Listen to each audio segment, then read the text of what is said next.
Welcome, children of all ages, ladies and gentlemen, boys and girls. I got it a little backwards, but that's okay. It is Eat Sleep Podcast, Repeat FM 99 and the Fox's first and only wrestling podcast. I am Sean Hood. That is Dave Taylor. Hey, good evening, everybody. Happy Labor Day weekend. He's a little grainy. One of these days, we're going to convince Dave to hardwire his computer so that way he has a. Yeah, I'm working on that. So. Yeah. In any event, we are the hosts of Eat Sleep Podcast, Repeat FM 99 and the Fox's first and only wrestling podcast since 2017, the number one wrestling podcast on both of those sites. It's also the only one, but that's neither here nor there.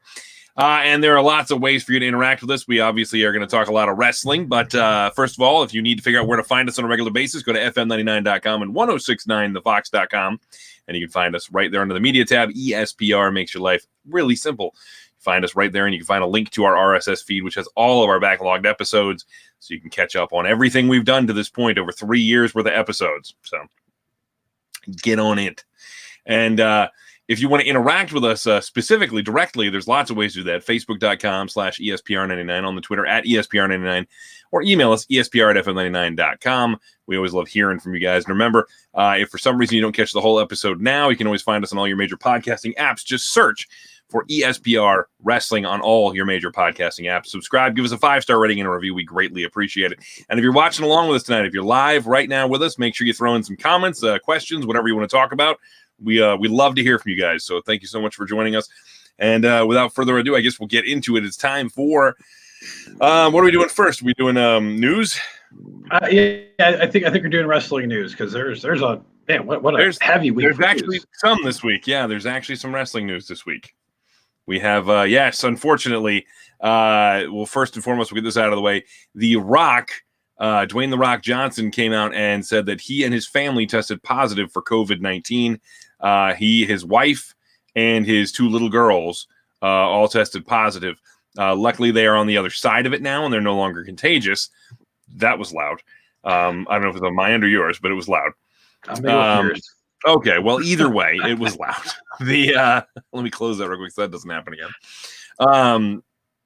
Yes, The Rock and his little girls and his wife all had COVID, but they're okay now. But they brought up, Rock did a long Instagram post about how people need to take this seriously because he understands that just because they came through this healthy, they're counting their blessings because they know that everybody is that lucky because this is a very serious issue that we're dealing with as a really a world right now. And he, when he said that, I think it's important for people with the stature of The Rock to admit that happened. Yes. Because one of the biggest movie stars out there. Without a doubt. Doesn't matter how much money you have. Doesn't matter. It finds you. It's gonna knock you down. Well, it's like he said. They found. They've had some family friends they've spent some time around, and they thought they were safe. They were spending time with just these family friends. But the problem is, you never know what those friends are doing when they're not with you. And unfortunately, the friends were unknowingly exposed to it, and they ended up catching it as a result. So just a reminder, I think, to everybody to be careful, take care of yourselves out there. We're, we want everybody, when we get out of 2020, we want all of you to still be around with us. So please take care of yourselves. The Rock mentioned that, and then we got a message from Kevin Nash. We didn't, but online, Kevin Nash put out that he and his family also battling COVID. Apparently Nash has had, he's been pretty lethargic. He's been worn out. It's been kind of kicking his butt. He can't train or anything currently. I think he said he was on 4 or 5 days without being able to do any training, which for a guy like Kevin Nash is a big deal. He said his son has it, but he's asymptomatic, so that's good news. And his wife, at this point, I think he said she's just missing her sense of taste and smell. So at least not more serious. That's good news as well. AJ Styles, also, we found out the reason he was off TV for the last month was because he tested positive for COVID-19. So obviously he had to quarantine and stay home. He didn't have any serious symptoms outside of a severe headache. And there's something you got to take into account here. All these things I'm telling you about, everybody's having a different symptom. So this is what is so crazy is that so many people have so many different reactions to this and so many different symptoms that you just can't ever predict how it's going to go. Again, luckily not too serious for AJ. He is back to work. We saw him last week. Was it last week on SmackDown? 2 weeks ago, he lost the IC title right before. Yeah, but he showed back up last week, right? Yeah, he was back. Yeah. So he's back and everything. So that's good news there. But he, it's. I'm hoping hoping the WWE's been really diligent about their testing and whatnot, because they were behind the ball when it came to that. I'm hoping they've stayed diligent about it, because otherwise AJ, God knows how many people he came into contact with coming to work every week. Yeah, and it's a couple of things with this that AEW has. I don't know if it's if they're in a bubble or what it is. Other than John Moxley, of course, that was related to Renee Young having COVID has been pretty pretty clean for all that we know. I mean, there hasn't been any case of anything that we know. And the other thing with AJ was that I think this is the first confirmed case from a wrestler. I mean, we've heard it from secondhand, maybe through Meltzer. You might be right. He might be the first guy on their roster to specifically openly say that he had it. Because we've heard reports of other wrestlers. I'm not going to say any name because I don't want to be wrong. But I think AJ is the first guy to come out and say, "I had this," right? And and he's bounced back. So yeah. So that's interesting that you bring that up. I hadn't thought about that, and I would wonder if he got any kind of heat for mentioning it, because he mentioned it on his Twitch stream. He didn't it wasn't like some announcement he made with WWE or anything like that. And we all know that Renee Young, when she tweeted out that she had COVID, they were pretty angry at her for tweeting that out. So and he had a couple of producers too, because it was Jamie Noble and the other guy that we've been seeing walking around with the contract. She did Adam Pearce. She did an interview recently where she talked about how the reaction went when she admitted she was online that she had COVID, and she said that she was kind of taken aback by the reaction from the people backstage at WWE. Was not like they were concerned for her; they were concerned because of the PR, and that's bothersome to hear. You want to think that they care about more than that. But she didn't seem too pleased about it. And really, it wasn't until after we learned about those things that all of a sudden WWE started playing catch up on trying to do testing. Yeah, well, and I think part of it too was when you heard that John Moxley had to be isolated, and you're like, well, it came from his house. It became obvious, pretty apparent. That's like, well, unless they're renting out the house to spare room to a couple of strangers. It's a bummer, and you hear Renee talked about this, and I have to agree. WWE getting named an essential business almost instantly when all this was going on. I love wrestling. I enjoy having wrestling to watch, but the idea that that wrestling was dubbed an essential business while all this was going on, and WWE wasn't even doing the testing they needed to be doing at the time, is really bothersome and upsetting. I do not agree whatsoever. Yeah, Sean says, and by the way, he says with AJ stating he had COVID-19. You should specify which Sean, because there's more than Sean DeGroff says with AJ Styles saying he had COVID-19, would this encourage other wrestlers to announce they had it, or would they keep it hush hush? I get a feeling they would keep it quiet because of the PR that you mentioned. I know, plus I also think of a privacy kind of thing, because you don't really want to go out and say, hey, I had this, I had that. I mean, when you look at other sports and, like false positives coming out in the NFL and some players, and then the havoc that creates until they, get retested and then they don't have it. I'm fine with not knowing. I mean, you kind of make up some guesses when somebody's not on TV. Either they get nothing for them, to me, it depends. I think it's a personal decision if people want to announce that they had it. I think a lot of these guys, like we just said about The Rock, it's a kind of a good thing for somebody like The Rock to say he had it, because it kind of makes people feel like you need to take it seriously. In that regard, yes. But with this, I feel like when you're at the level of an AJ Styles, what are they going to do to him? I mean, he's kind of one of their top guys. They How, are they going to punish him? I mean, how? He's making a buttload of money. He's a pretty featured dude. You going to just take him off television because he's still making the money? I mean, so I don't see what they can do there. Now, you were talking about somebody like, I don't know, Angel Garza. He'll probably keep his mouth shut. Yeah. No, we're not saying that, by the way, that Angel had it or has it or anything. No. I'm just saying, for an example, hypothetically, if it was somebody like Angel Garza as opposed to an AJ Styles. Yeah, I just wanted to state that part. Right. We said what? No, we didn't. We didn't say that. Right. Yeah. There you go. Oh, anyway, more on the Rock level, the word jabroni is a word. It's in the dictionary. It's funny. They added a bunch of things into the dictionary recently. Jabroni is the least bothersome. Jabroni. Yeah, they added GOAT in for greatest of all time, which was silly. I don't love the idea of acronyms being added to the dictionary. I don't love that.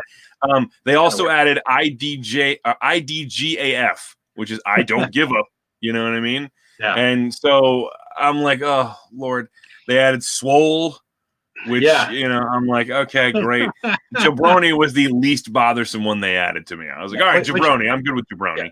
Yeah. Which, by the way, The Rock made the word famous, but that's not The Rock's word. That word goes back to the Iron Sheik's word. Yeah. Yeah. Iron Sheik, that was that. If he ever said it in the promo or anything, but I didn't recall. But obviously, he said it backstage enough that it rubbed off on The Rock. And he uses it online all the time. Yeah. Mamma Mia. Mauro gone from the company again. Little bothersome. I like Mauro Ranallo, but there's clearly something there that's not working. Whether it just be, I mean, Mauro's been very open about his own personal struggles with his depression, his anxiety, and just stuff he deals with. I don't know if that's part of the problem. I mean, in this environment, maybe it is. He mentioned he had some family things I think he had to take care of too. He mentioned some family stuff, but I mean, was it that? Was it was it a combination of that and something else? We're probably not going to really know the reason for him being gone, because it's not like it was this contentious, like he's gone, goodbye. He left. It seemed like they kind of just came to terms on the idea that I'm just not going to be here anymore. Yeah, which may explain Wade Barrett showing up. Maybe the timing of that. I would say yes and no, because I think Mauro was going to be there with Wade anyway. I think that the other thing is, what was it? Vic Joseph is now over there. Is that who's filling in? Wait, who went to? Well, I know NXT UK is coming back, so I'm trying to remember who's going where, because they're working from home in the States. I will look that up. Wait, they're working from home? Oh, for the so NXT UK is coming back. Right. Yeah. That the announcers will not be there in person. They're going to voice. Oh, in the UK is what you're saying. Correct. Yes. Okay. All right. I gotcha. Yeah. So NXT UK is back, but the announcers, So it is Vic Joseph with Wade Barrett and Beth Phoenix. So Vic Joseph has actually done a very good job in that role, so I'm actually enjoying him as the lead commentator over there. So, I mean, granted, I would have preferred Mauro, but I like Vic Joseph, so I'm not, if this is best for Mauro, then that's fine. I'm not going to raise a stink about it. And maybe in a couple of years he comes back. Maybe this needs to get away for a while. Sometimes leaving is the best thing, and then you come back with a fresh perspective. Maybe he's just done, because I got to be honest, doing live television is a pain to begin with, and doing it with somebody, with WWE guys in your ear the whole time, it might be even more stressful. That is true. This story broke just a couple of hours ago. AOP, the authors of Pain, they got featured in Endeavor. So which I was hoping we could help them out, because 2 weeks ago we brought up Austin Theory. He showed up on NXT. So I was hoping we bring up AOP last week. All of a sudden they'd show up. Nope, they get future Endeavored. Bummer. I feel like they never really got to take off and do much. But I mean, there's a downside to that. They had 2 or 3 instances of injuries as things were kicking off, and it was like this kept happening. So at a certain point, I kind of see where WWE is going to be like, okay, we have to cut bait somewhere, because and this has happened with other wrestlers. It hasn't been like Luke Harper got hurt a couple of times, and then it was Eric Rowan right in the midst of a push. Luke Harper at least had accomplished more than they did. Yeah, you had the Revival. As soon as they came in, they all had the New Day. Then a week later, one of the guys was hurt. I think somebody else got hurt. I think he fractured his jaw is what happened. And so he had to have his mouth wired shut for a while. So guys like that. But, it's frustrating, because you put this on a list of tag teams coming out of NXT that do not succeed. But, I mean, FTR even, like, they had that injury right away, but then they came in and they kind of worked consistently after that. AOP, it was, I mean, literally they came in, they did something for a little bit. Then one of them got injured. Then they came back, and there's an injury, and they did the Seth thing, and there's an injury, and it's like, all right, well, at a certain point, are we getting our return on this investment? I like AOP, but I understand that, especially in this climate, this financial climate, WWE has to be wise about who they're spending their money on. Well, and can we forget the time that they had with who peed his pants? Oh, Drake Maverick. Yeah. Josh, by the way, says AOP never clicked on me. And he's No, right. they didn't. Right. It just never worked out. And he also adds, by the way, miss you guys. Had a second a few months ago and had behind on the professional wrestling since. You guys are live by the time I catch up and get an email soon. Thanks for the content, Josh. Oh, well, Josh, it's nice to have you back, man. And congrats on the kid. Yeah. That is awesome. Yeah. That's awesome. Congrats on that. But, for ALP, it's a shame, but just put him on the list of we tried and it didn't work out. No, it didn't. And I mean, it is what it is. Maybe they'll be back at some point. Maybe they'll end up in AEW. Maybe they'll end up on Impact. I don't know, but it's we'll see if anything happens with them. It's a bummer because I liked them, but yeah, what it is. Yeah. So then the other thing, looking at NXT, vacant, still your champion. 2 weeks running. 2 weeks running, vacant. Still your NXT champion. Yeah, I gotta be honest. I watched the Iron Man match, the 4-way Iron Man match, and it was good. It was very good, but really not up to what I expected with the 4 guys in it. I think there's too much going on in this match that led to the finish because of how it went down. Because there's just, it's better than a triple threat in regards to you don't get one guy laying outside the ring. You're able to do a little bit more at the same time. But there were so many instances of 2 guys laying down outside the ring. Yeah. And it just didn't, I don't know, it just didn't pack the excitement that I expected from a match with these 4 guys in there. I thought we would get a little more of a little more drama, but I don't know, I didn't ever really feel like there was a big dramatic finish we were building to. Because I think it was like the last 15 seconds of the match, there's 2 pinfalls, which, I mean, you figured, okay, at this point, it's all tied.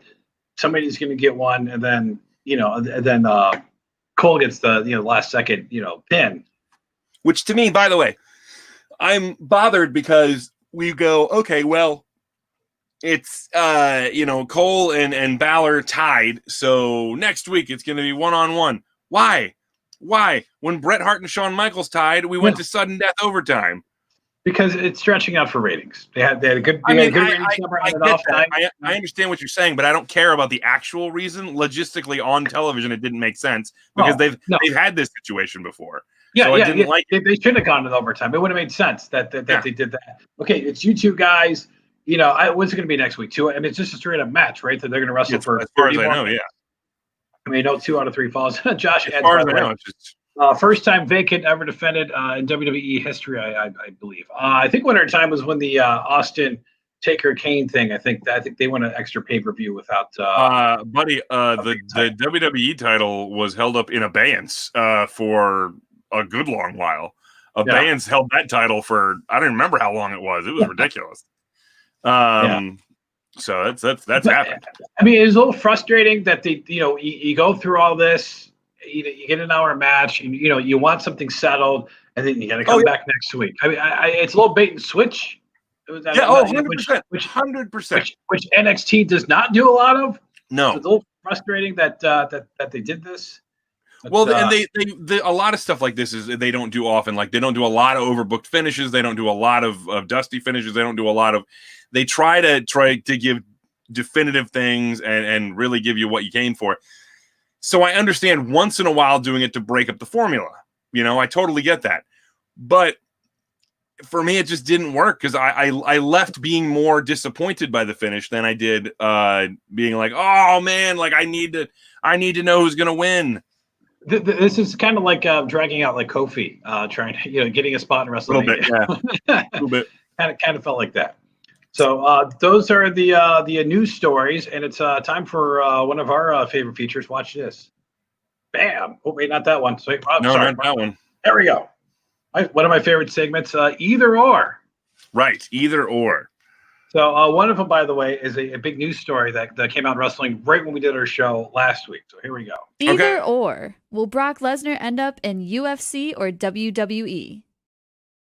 So Brock, a free agent, if you will. I'm seeing that with quotations for those that are listening to our SoundCloud. I mean, he's technically. I don't understand the quotations thing. A lot of people have been doing that lately. He is a free agent. His contract expired.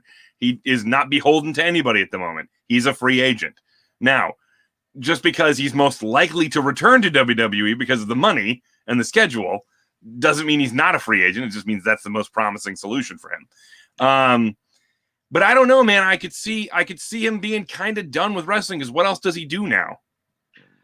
I think if there was an audience, I think he would go. He would stick with WWE without a doubt. If there was an audience, well, the thing is, if there's no audience, they're not using him. So I think that's the reason his contract expired. I don't think this is Brock would want to stay if there was an audience. Brock would be getting used and getting paid, you know, for the appearances. So that's why he'd be staying. But it's like they just don't have a use for him. So really, for me, I think it's better for all parties concerned if Brock just goes. He's done essentially all he's going to do at this point. We don't need him to make anybody else. He's gone through all this stuff. At this point, I just, move on and do your own thing. Like, because if he comes back, the only thing Brock Lesnar can really do is be in the WWE title picture, and nobody wants that. It's worn out at this point. Yeah, because I don't think there's nobody. I mean, unless he's fighting Keith Lee, which even then would be cool if I thought we were going to get more than a 5-minute Brock Lesnar match with 8 suplexes and nothing but finishers. Which that works sometimes, but it doesn't always work. So for me, I'm going UFC. I think Brock, this is the time if you want to go try and do 1 or 2 more big fights. Now's the time. You got DC just retired. Stipe Miocic is still up there. He's going to probably beat Francis Ngannou, who he's already beaten before, and it really wasn't that challenging. He's going to beat him. John Bones Jones is talking about moving up to heavyweight to fight him. There's dudes in heavyweight that could be interesting fights right now.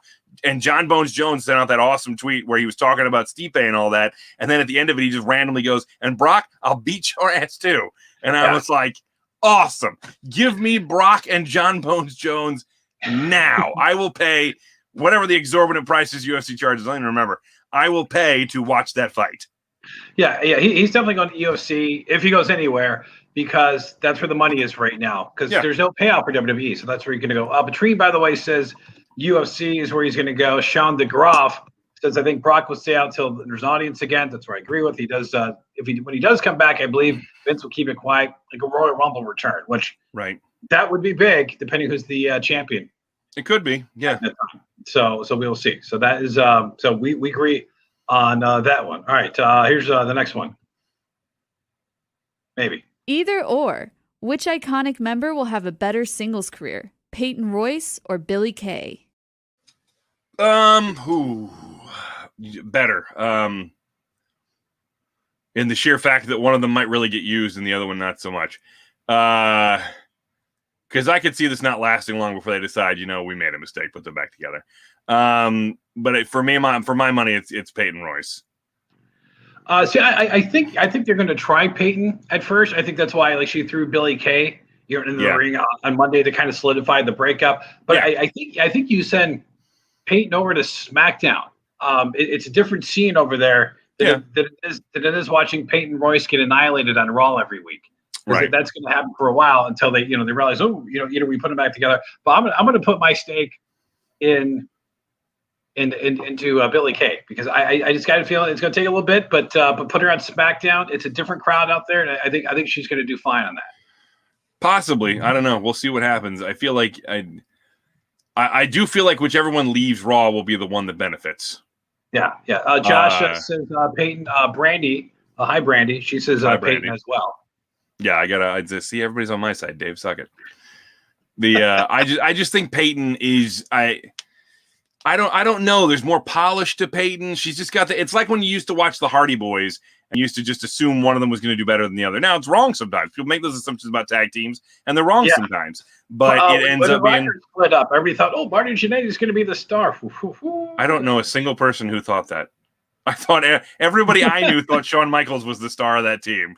But see, and that's the thing. People make these assumptions based on the teams, and you never really know which way it's going to go. It could be a million things, and there could be things behind the scenes we don't know about. Like when it gets to the fact that they're not a team anymore, maybe one of them buckles under the pressure while one of them really thrives on it, and you can't see that coming until it happens. So, well, now is the time to figure that out and see what you got in them, because you didn't do enough with them as a tag team. I enjoyed them as a tag team. I like the personality.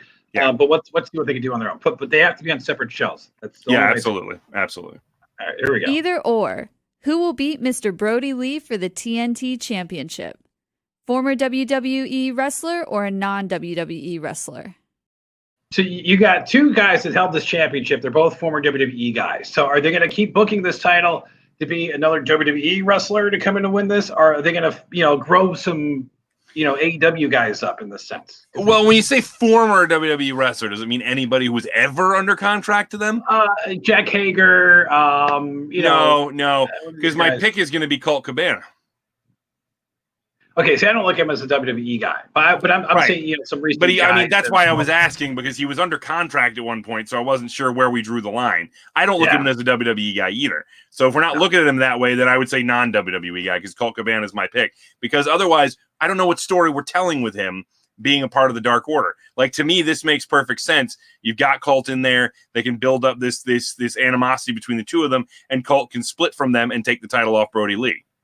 Yeah, he's going to need that, because he is kind of like the square peg in the round hole right now, where he just doesn't seem to fit in that. If that's what they want to do, because Cody is going to be off for a while, or whatever they got with that. He's going to be off learning how to tweet better, so he stops looking like a jerk when people have criticisms. Yeah, not really, but he should. Yeah, but that's what I think with that. But I think. They need to keep it off of former WWE guys. Colt's fine, but it can't be Zack Ryder's new whatever he is, winning the title. They gotta set up a guy. You said whatever he is. You mean Matt Cardona? His name? Yes. He's been Zack Ryder for like 10 years. I'm just saying. Longer than that, I think. Yeah. I know. I agree with you. They need. I agree that if it went to another old WWE guy, that would be a mistake. That'd be a huge mistake. But I feel the same way about their main championship, which we'll talk about a little later, because we're going to do this is an all-out preview show, technically. We just haven't gotten there yet, so it's coming. Stick with us. Oh, by the way, Josh says, if you don't know, Mr. Brody asked Dark Order to give him Jungle Boy, and they brought him Griff Garrison. No, I didn't know that. Didn't know that.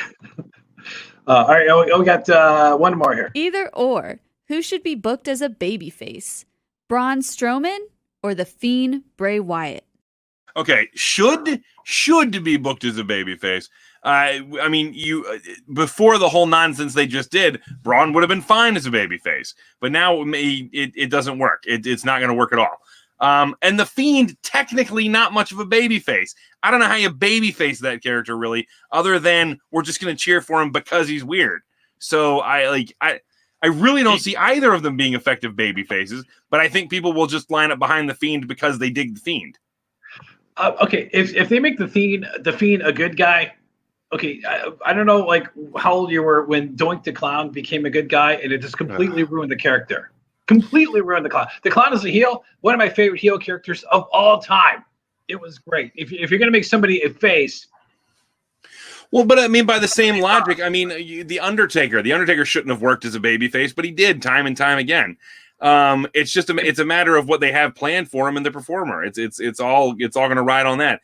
And I mean, Josh said neither, by the way. I mean, I agree with you there, but one of them is going to. One of them will end up. Yeah, Patrine says the same thing. Neither. One of them is going to end up being a babyface. And again, I feel like these terms are so weird these days. I don't feel like most of them apply as evenly as they used to. You used to be able to point and go, Hulk Hogan, babyface. You know what I mean? Jake the Snake, heel. You used to be able to just point to them and know, But now it's way, way, way more shades of gray and people root for who they want to root for. The Fiend gets cheered. He's been getting cheered since he debuted. So by all rights, he's a babyface. The fans support him. They root for him. They want him to win. But story-wise, he's a heel. And really, I don't think much is going to change about The Fiend, except maybe who he attacks. Maybe. I mean, I don't know what's going to happen on SmackDown tonight, because obviously with Roman being the heel and being the Heyman guy, this is the first SmackDown after Payback. Mm-hmm. It's going to be telling. But I think Braun, I mean, other than the whole Alexa thing, I don't care, whatever. But if Alexa's a heel, then he needs to be a face. So I'm sticking with Braun in this. You can go with The Fiend, but I'm going to. Yeah. I don't think they're going to change really anything about his act. He's just going to be the face by default, because he's not Roman, and people are going to cheer for him. It's a weird. It's going to be a weird SmackDown to see what they decide. The main event scene on SmackDown is very strange. It's very strange. And I mean, you look at it, somebody's going to have to be a face because I mean, you look around the main event level guys, there are very few baby faces right now on SmackDown. Yeah. And they need somebody, and I don't think you're going to turn AJ or whatever to go after Roman. I don't know.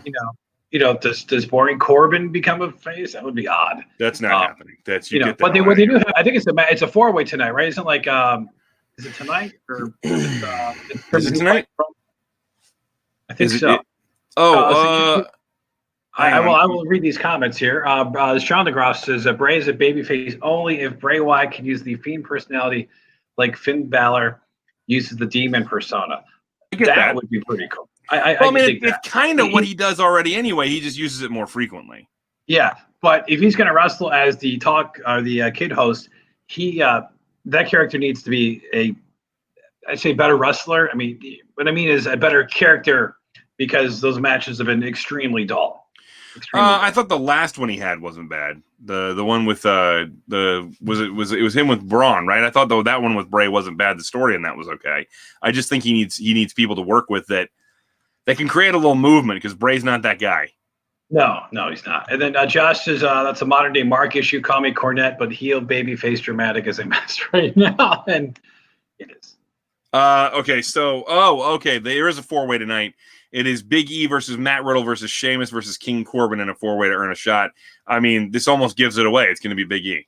Yeah, it's got to be Big E. Which to me, there's your big baby face. There's your big baby face. You don't have to worry about anybody else. Big E is your baby face. Get behind him, put the rocket on him, and go. Yes. That'd be great. By the way, don't screw us in this 4-way and then drag out for the next couple of weeks. We just had that. Please don't. Please don't. So that's all of our either ors, and it's time to look at the big show happening tomorrow. The really big show from AEW, All Out. It's the second All Out, so good for them. They've made it to a second All Out. I mean, I don't mean that to be facetious. I mean that like dead serious. Like I'm happy they've been around this long because there were a lot of people who, when they were coming out, it was they're just a t-shirt company, really. They're I'll believe it when they actually have a TV show. Oh, well, let's see if they're still around in a year. Oh, let's, So, I mean, these guys, it's nice that they're still around. They're still doing this, and they're still proving people wrong on a weekly basis. I really enjoy that. We went former WWE guys, or a tag team scene that's a mess, or the women's scene, which actually let's be perfectly honest. In that regard, they're not doing anything different than what WWE is doing. No. So. No. All right. So we got a pre-show match, by the way. This is the match you can watch for free tomorrow. Brett Baker, who's finally back with Red One Corner, taking on Big Swole. I'm kind of disappointed this is in the pre-show only because I felt like this with the build-up with Brett being injured and getting all the TV time and doing everything. A little frustrating on that. I mean, but my thing is this: it's not the match between them. It's going to be a match, but it's not the match between them. They will have another match, and this ain't it. This will probably have a screwy finish involving Rebel. I don't really expect Baker to win this one, at least not cleanly.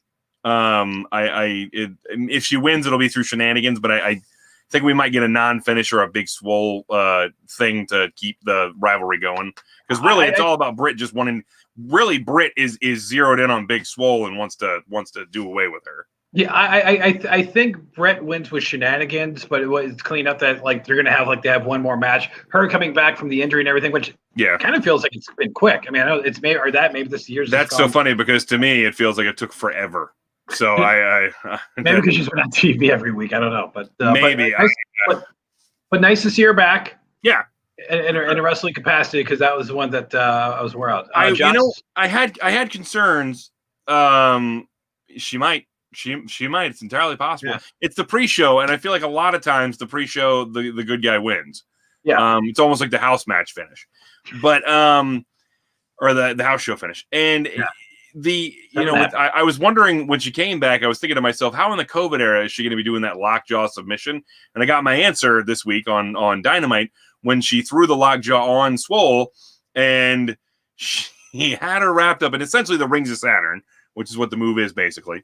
And then she grabbed a face mask from Rebel, so that she could use the face mask to put her hand in Swole's mouth and lock in the lockjaw. Now, to me, I don't know that I would do that. I would think maybe I would change it a little bit just for the times we're in. Yeah. It was kind of weird to see that. I mean, I like if that was like a non-pandemic, thing going on, kind of like Cody with the the paper bags at one time. That'd be fine, but it's a little weird right now. I just anything that involves putting your face in the old fish hook or whatever else. Yeah, in their mouth. These days, we're literally told not to do those things. Yeah. KFC got rid of their finger licking good slogan because of the rules and guidelines from nowadays. Yes. Yeah. So I don't love it. I feel like you could have adjusted the move a little bit. I feel like there's another way to do like a mandibular type claw without having your hand in her mouth. Do it underneath or something like that. Or do a claw like the old Von Erich claw. No. I think it was Baron von Raschke did like the stomach, or no, it's Killer Kowalski. He used to grab the stomach claw. Yeah. That only works when you have giant hands, Dave, and even then, it's really not super believable. Yeah. That's one of my least favorite moves in wrestling. But if you have big enough hands, you can at least kind of make it work. Which, by the way, speaking of hands and mouths, I mean, the Fiend is doing that with his. And I don't love it. Love it. Not a big fan. I think there's other ways to get around that. Yeah, this match can be interesting to me. Is the Broken Rules match? Matt Hardy versus Sammy Guevara. If Hardy loses, he must leave AEW. Okay, I'm going to say this right now. One thing that I want AEW to stop doing, just stop, please, for me. Okay. Stop coming up with cute names for every kind of match you have. I don't need it. It just reminds me of Impact, and in a bad way. It reminds me of all the really corny Impact matches, the Feast or Fired, the King of the Mountain, the Monsters Ball, I mean, we always had to have a name for these matches with their own weird little gimmick. You can just have a match. And if it's a hardcore match, just call it a hardcore match or a street fight or something like. We know what it means. Broken Rules means nothing to me. That means nothing. Wrestling fans are conditioned to know certain things. I don't know what the hell Broken Rules means. Hey, okay, we just came out of September. Okay, 6 months ago, we had a boneyard match. Nobody knows what a boneyard match is. We're just going to have this. Yes. And we griped about it all the way leading up to it because we're like, what the hell does that mean? But it was an outstanding match. It was great. Okay. Without a doubt. And I'm not saying it can't be, but AEW does this crap all the time. There's two more matches on this card that have their own little weird little gimmick to it because we can't just have normal matches that people are used to. The creativity is great. I'm with it. I'm into it. But you got to give me something. Don't just call this for the sake of calling it this. I need to know, why is it called that? What is leading us to this point? Because Matt Hardy's not even doing the broken gimmick now. No. So why? Maybe he brings it. I don't know. Well, I will say this: the stipulation to me is dumb because Matt's going to win this match. I mean, he should win this match unless he should. I mean, Sammy won the last one, so I mean, logically, we'd think Matt Hardy wins this one. And I will say, great dude. His Great Balls of Fire. I am with you. Great Balls of Fire was dumb and hell. I hated that name. By the way, if you haven't, you should go back into our archives and listen to our Great Balls of Fire preview and review. Oddly enough, our most listened to episodes ever. I don't know why, but it was a thing that happened. That's TV. Let me look this up. But it's just it reminds me of the names make them come across as corny, especially when there's no real difference and there's no discernible difference. Like King of the Mountain. Okay, they called it King of the Mountain because you had to, you pinned somebody and then you could qualify to climb the thing and hang the belt. And then in TNA, I hated that. It was an unnecessary extra step that really just kind of killed the flow of the match. It didn't, and they had another one in TNA too I can't remember what they called it, but it was between Chris Harris and James Storm. When they split up as America's Most Wanted, they did a match that was kind of like a last man standing match, but first you had to pin the guy and then they would do a count. And I'm like, what? God, they've done that before because they had that in Savage and Crush and WrestleMania 10. It was a false count everywhere. You're You right. had to get back to the ring in like 30 seconds, and it was Savage dumb. Crush. Yeah, and it was dumb. But see, this is what I'm saying. I don't need too many of these cutesy things, and I don't need too many of them on one card. It makes the card gimmicky, but it's frustrating because when WWE does their TLC pay-per-views, and it's like, but then it's weird because like the one year they didn't have any gimmick matches until like the last match of the night or whatever. Which is so funny because people gripe because they're like, oh, it doesn't need to be, and then they're like, oh, well, where's all the tables and matches and the chairs matches and the burger? Yeah, it's like, make up your mind, one or the other. But for me, I'm like, I don't need the cutesy stipulations in a third of the matches on the card. Yeah. Well, hey, like everybody has to have the title in WWE. I mean, I think every match. And again, this is just my personal gripe. I'm not saying everybody has to agree with me. I'm not saying it has to be. You even have to remotely think I'm saying, but I'm just. It comes across as corny after a while. I'm not. Okay, this match does not have a name. It's just a tag match. Yes, just a tag match. But all of them will probably be in the ring at the same time. This should be fun. Oh, it should be a lot of fun.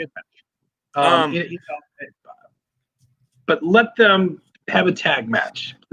I expect the Young Bucks to win this, but I'd like to be pleasantly surprised and have Jurassic Express win this, because the Young Bucks, we've kind of told the same story with them since the debut of AEW with, hey, they're really great. The end. That's kind of all we've said. And I'd like Jurassic Express to get these meaningful wins in situations like this. So we had Jungle Boy came, he wrestled MJF. That's what it was. I couldn't remember. And he came close, but he didn't beat MJF. And then he wrestled Cody for the title, but he didn't beat Cody. And then it's like, and they get in these tag matches in situations like this, and it's like, oh, they're a good team. They're not that good. So it's like, I really want Jurassic Express to get a win that they can really lean on. And this would be that win to me. And I feel like you could tell some story here with the Young Bucks and their frustration, because they've been very clearly frustrated with everything going on with Adam Page and Kenny Omega and this, that, and the other thing. So the implosion of the Elite could be that storyline.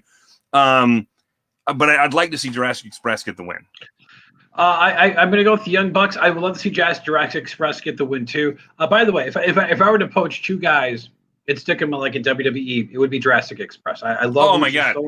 If I could poach two guys and tell Vince McMahon, don't touch them, like you're not allowed to do anything with them.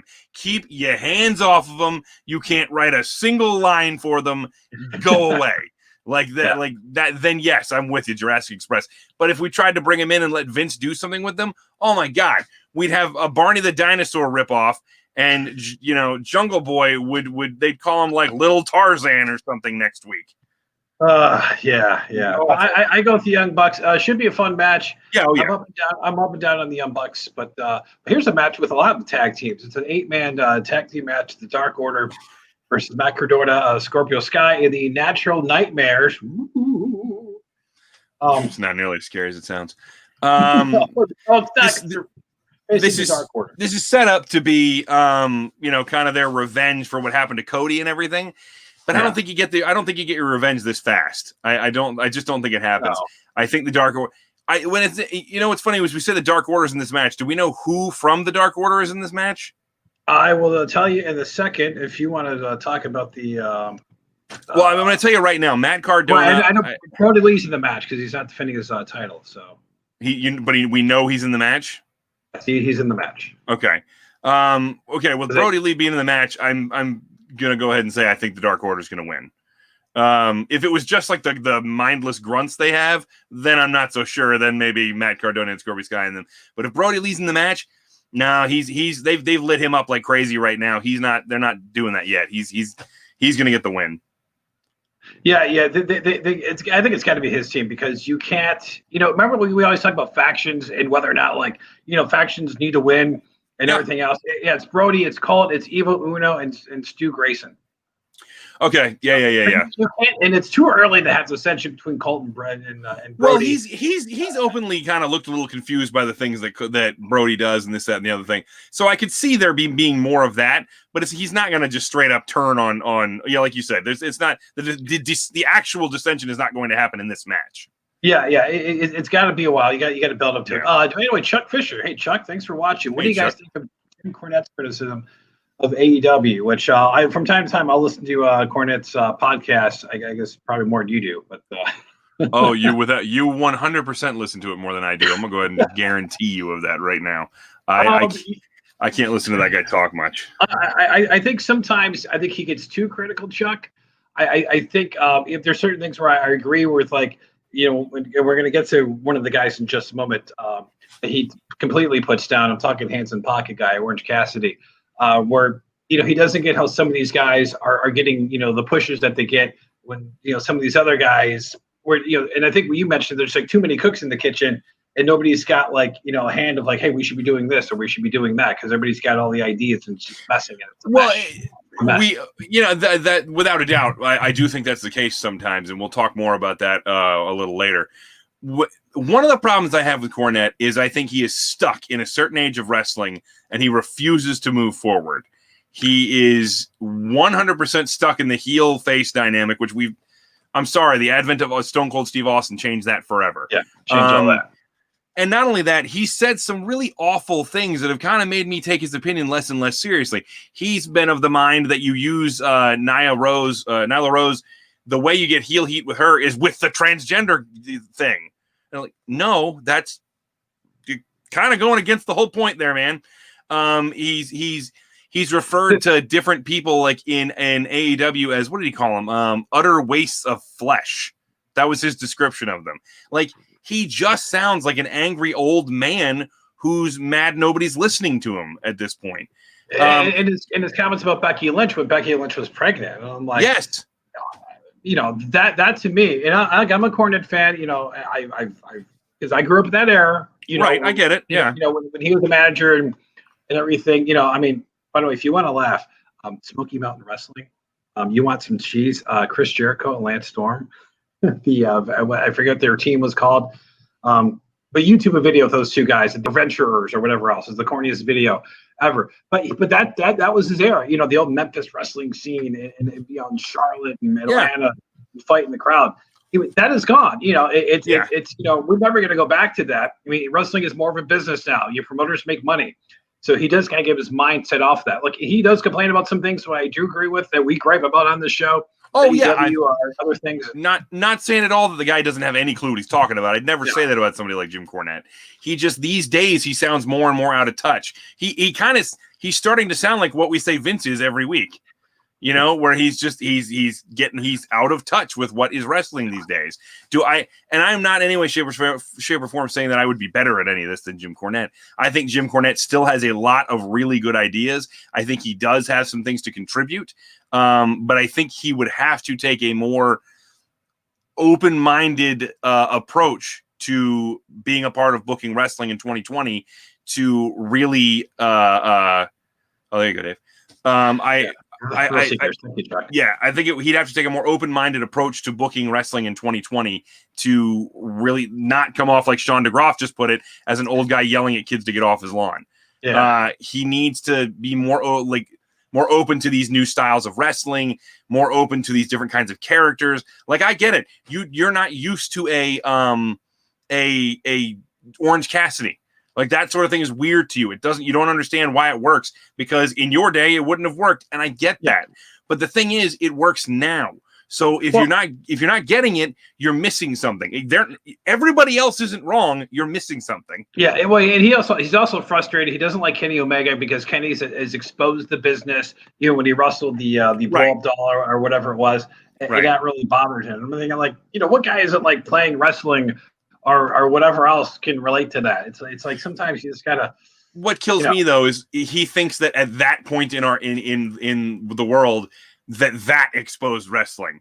Have you seen the crap that the Undertaker has done? Have you Papa Shango? Anybody? I mean, not even just that. I mean, let's go back. I mean, 1990. What was it? 8, 9 when Beyond the Mat came out. I mean, that. Come on, that's Jim Cornette's in that. He's in some of that. And that completely pulled the curtain back on it.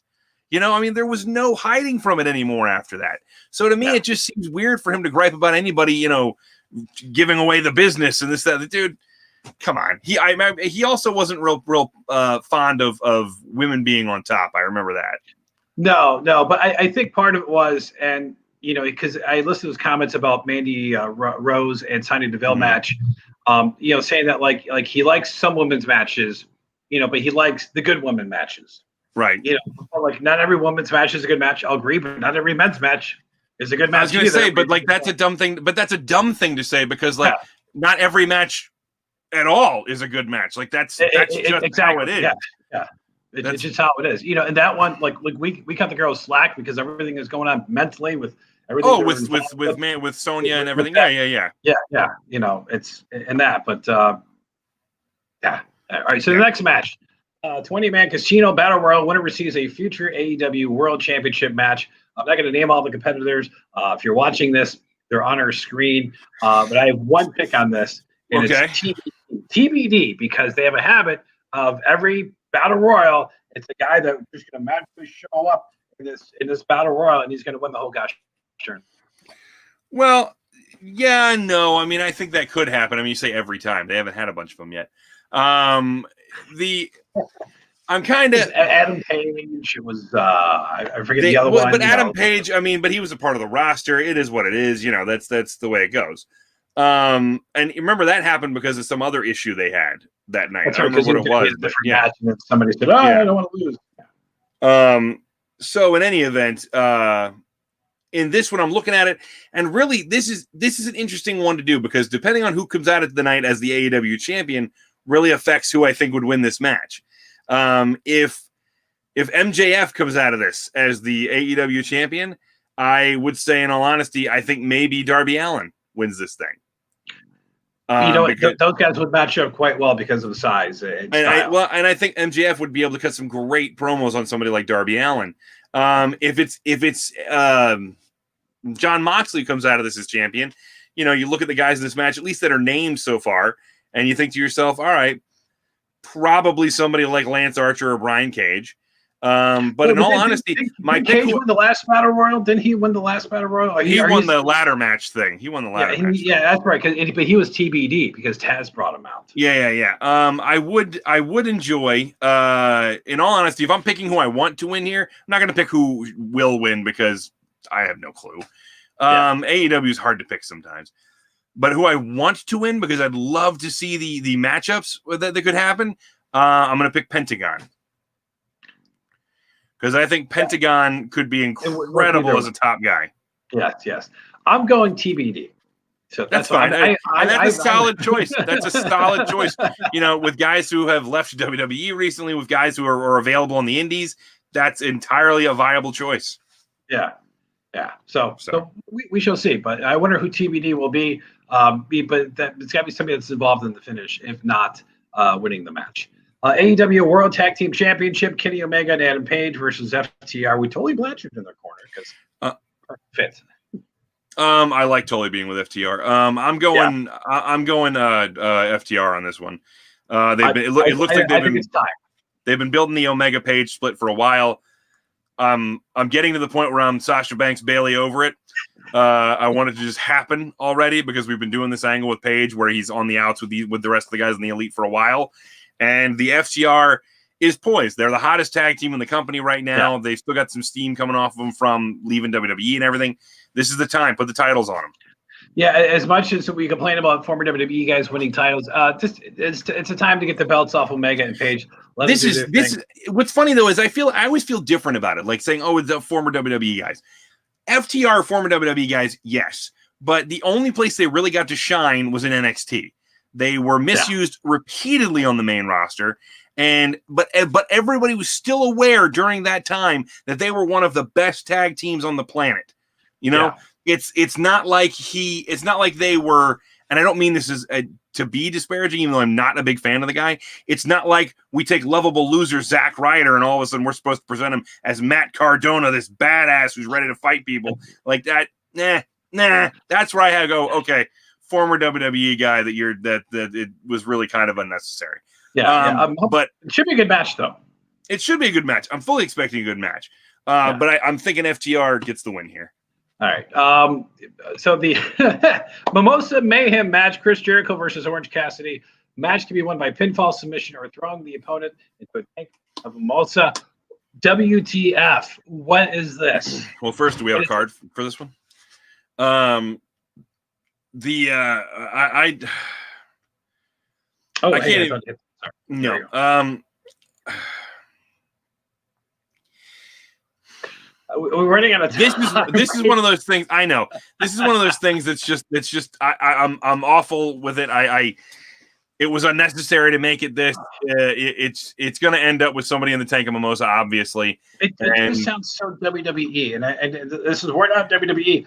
This sounds like a WWE match. It would be AJ Styles versus some Baron Corbin and it just sounds corny. It just sounds corny. Yeah. And I don't think this match. What's funny is I think part of the rest of this feud has actually served to elevate Orange Cassidy, but I think this match actually serves to lower Chris Jericho than it does to raise Orange Cassidy. So I don't really see a quote unquote winner in this, but I'm gonna go with Orange Cassidy to win the thing. Yeah, Orange Cassidy throws Jericho in the bubbly. Yeah. It is what it is. All right, one match left in the card. The main event of the evening. You got the AEW World Champion Jon Moxley trying to defend against MJF with Wardlow, and Moxley is banned from using his Paradigm Shift finishing move in the match. He's got other ways to win. I've enjoyed the feud thus far. I would actually like to see them put the title on MJF.